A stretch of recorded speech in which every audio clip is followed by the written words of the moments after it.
Pernah nggak sih Anda berhenti sejenak dan mikir gimana cara kita benar-benar tahu sesuatu, bukan cuma kayaknya tahu tapi benar-benar yakin? Nah, hari ini kita bakal bongkar pertanyaan mendasar itu berdasarkan gagasan luar biasa dari David Deutsch. Oke, kita mulai dari sesuatu yang kita semua kenal. Waktu Anda lihat langit malam dan lihat bintang, apa sih yang sebenarnya Anda lihat? Jawabannya, ternyata jauh lebih rumit dan menakjubkan dari yang kita kira. Di satu sisi, mata kita cuma ngelaporin ribuan titik cahaya kecil di tengah kegelapan. Tapi, di sisi lain, penjelasan ilmiah terbaik kita bilang kalau itu adalah bola-bola gas raksasa, tungku nuklir yang jaraknya triliunan kilometer. Jauh banget kan bedanya? Nah, ini dia pertanyaan intinya. Gimana caranya kita bisa lompat dari titik-titik cahaya ke tungku nuklir?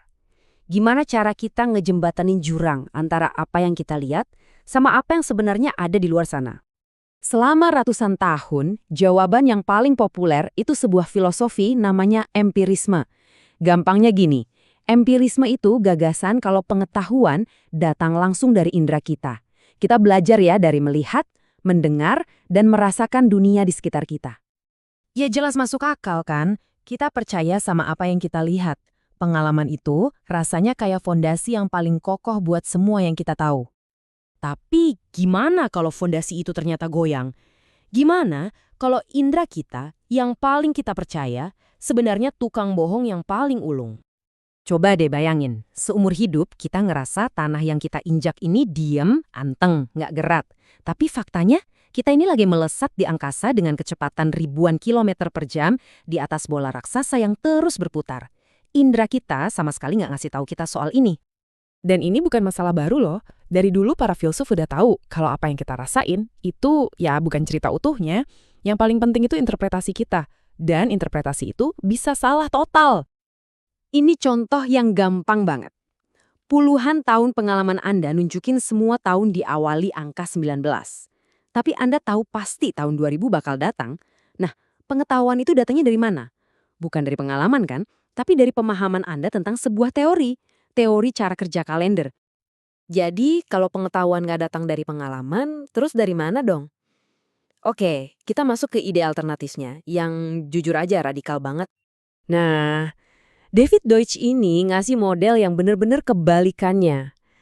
Kata dia, kita itu nggak menyerap pengetahuan dari dunia luar, tapi kita menciptakannya di dalam otak kita sendiri. Prosesnya dimulai dengan tebakan-tebakan yang berani, yang kemudian kita kritik habis-habisan. Dan inilah mesin kemajuan manusia yang sesungguhnya. Prosesnya itu siklus yang nggak ada habisnya. Kita nemu masalah, kita lempar ide, kita cari-cari kelemahannya, kita buang yang jelek, dan kita simpan yang paling bagus. Sampai kita nemu ide lain yang lebih bagus lagi. Beginilah cara kita mendekati kebenaran, dengan terus-terusan nemuin dan ngoreksi kesalahan kita. Coba deh lihat bedanya di sini.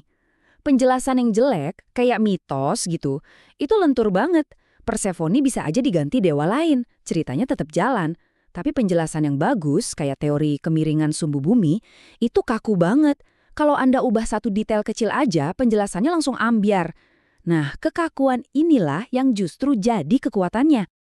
Nah, sekarang kita masuk ke bagian paling keren dari sebuah penjelasan yang bagus, kekuatannya, atau yang disebut Deutsch sebagai jangkauan.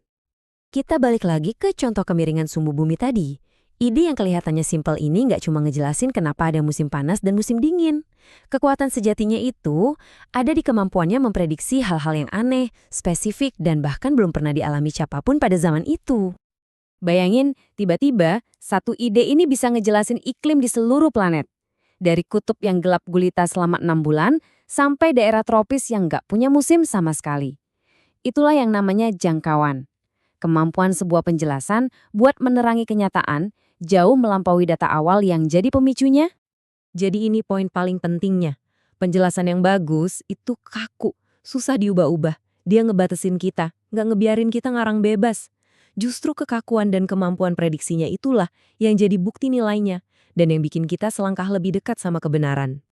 Dan cara menciptakan pengetahuan kayak gini, tebakan, terus kritik, itu nggak cuma buat sains loh. Ini berlaku buat semuanya, moralitas, politik, bahkan seni.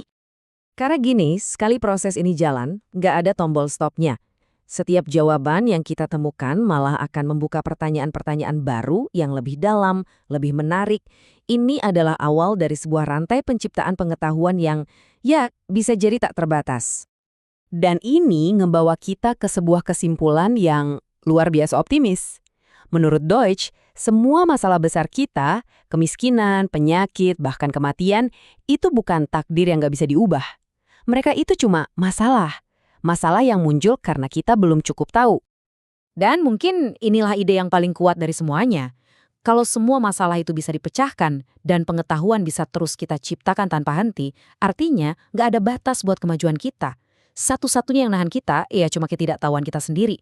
Jadi, pertanyaan sesungguhnya adalah, apa yang akan kita pilih untuk kita pahami dan kita ciptakan selanjutnya?